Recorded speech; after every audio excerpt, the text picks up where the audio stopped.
ଖାଇ ପିକି ଆସିଛ? ଆଜ୍ଞା ଭଲ ଅଛ? ଗୁରୁଜନ ଦେଖିଲେ କଣ କହୁଛ? ଆଜ୍ଞା ଆଜ୍ଞା କହୁଛ? ଆଜ୍ଞା କହୁଛ ତ? ହଁ ଦେନ୍ ଆମର ଆଜି ଆମେ କଣ ପଢିବା ନା ଦେଖ ସବୁ ଅଳିଆ ଆବର୍ଜନା ଉପରେ କିଏ ବସେ? ମାଛି ବସେ ନାଇଁ। ଆଜି ଆମେ ସେ ମାଛି ବିଷୟରେ ଗୋଟେ କବିତାଟେ ପଢିବା, ଛୋଟ କବିତାଟେ ପଢିବା। କାହା ବିଷୟରେ? ନା ମାଛି ବିଷୟରେ।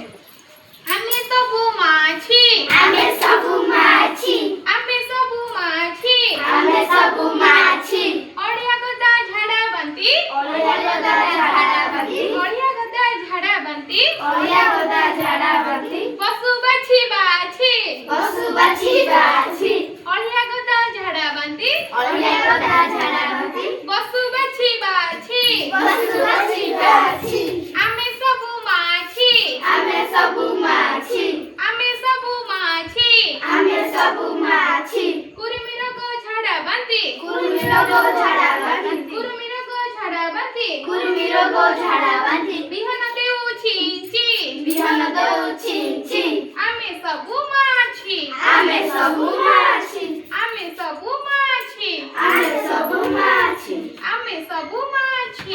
ଆମେ ସବୁ ମାଛି। ଭଲ ଲାଗିଲା ଆଜ୍ଞା ଦିଦି, ମାଛି ବିଷୟରେ ପଢିକି? ଆଜ୍ଞା ଦିଦି।